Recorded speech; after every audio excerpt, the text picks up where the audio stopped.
Are ya ready, kids? Aye aye, Captain! With the third Spongebob Squarepants movie being released, Sponge on the Run, it's time for a little character debriefing.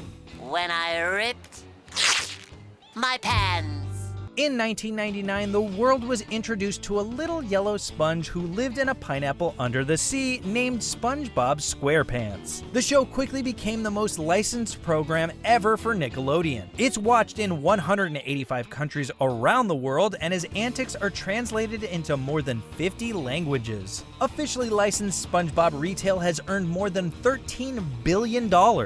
But perhaps the biggest currency measure for SpongeBob's impact is that the show is referenced at an average of every 4 seconds on social media day after day, year after year. All told, SpongeBob has been an angel sent from below the sea for Nickelodeon. Mr. Krabs, I have an idea! Okay, enough setup, let's run through a brief history of SpongeBob from top to Bikini Bottom.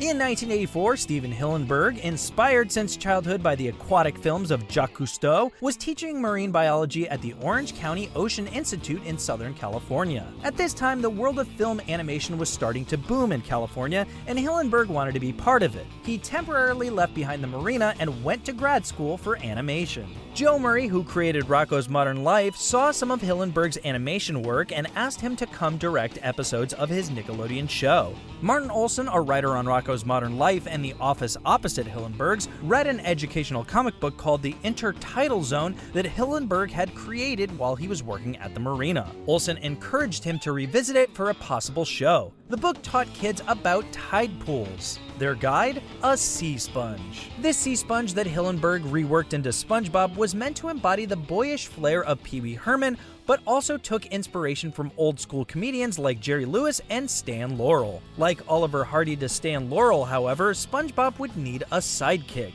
Hillenburg chose a starfish named Patrick because while starfish look dumb and slow, they are actually very active and aggressive. Patrick, I don't think wumbo is a real word. Come on, you know. I wumbo, you wumbo, he, she, me, wumbo. Wumbo, wumboing. I wonder if a fall from this height would be enough to kill me.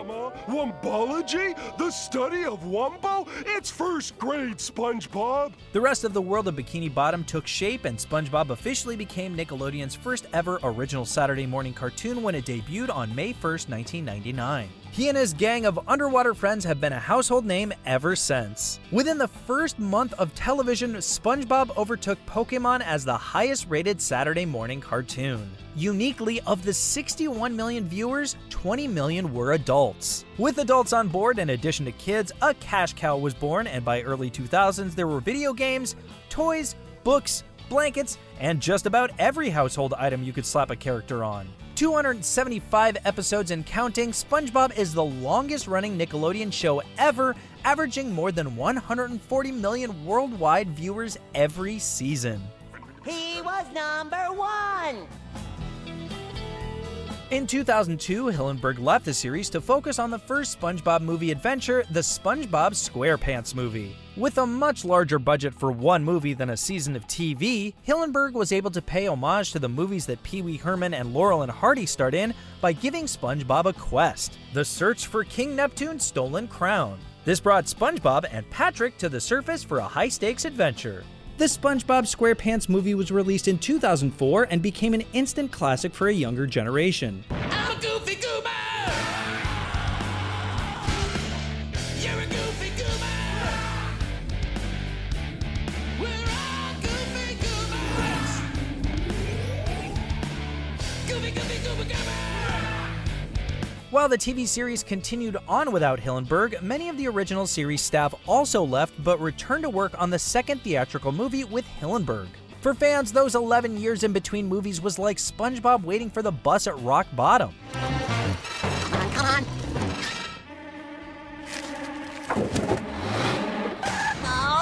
Nevertheless, the second feature film, the Spongebob Movie, Sponge Out of Water, was released in 2015. This movie showed SpongeBob and his arch-nemesis working together to take back the Krabby Patty secret formula. After Sponge Out of Water more than doubled the box office of the first film with $325 million earned globally, a third feature film went into production immediately. My wildest dreams finally come true!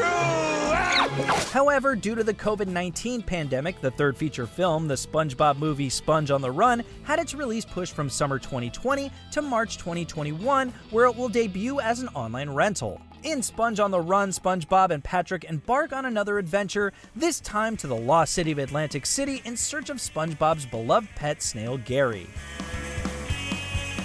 With Emmy wins starting in 2010 and a few movies under his belt, Spongebob Squarepants' next look to conquering Broadway. The best day ever with all of you.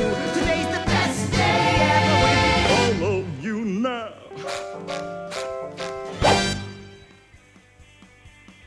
SpongeBob Squarepants, the Broadway musical, concerns the 48 hours left before Mount Humongous, a nearby volcano, will erupt and wipe Bikini Bottom off the map. Musical numbers included original music and lyrics from The Flaming Lips, Aerosmith, Steve Tyler and Joe Perry, John Legend, Sarah Bareilles, Lady Antebellum, Cyndi Lauper, Panic at the Disco, Plain White T's, Yolanda Williams, They Might Be Giants, T.I., and Jonathan Colton. All told, there were 356 live performances of the musical on Broadway, and by the end of its run, it had garnered 12 Tony Award nominations, tying the Mean Girls musical with the most nominations in 2018. And friends, it did win one. So that's an Emmy and a Tony for Mr. Squarepants. SpongeBob is halfway to an EGOT. Just needs one Oscar win and one Grammy win, and the rare feat is all his. Can you picture it? Just use your imagination. Still, as fun as it is to envision SpongeBob as an EGOT alongside Rita Moreno, Audrey Hepburn, and Whoopi Goldberg, we all know the real reward SpongeBob is waiting for is to get his driver's license. Hello, Mrs. Puff. I'm all set for my driving test. Mrs. Puff? Maybe someday.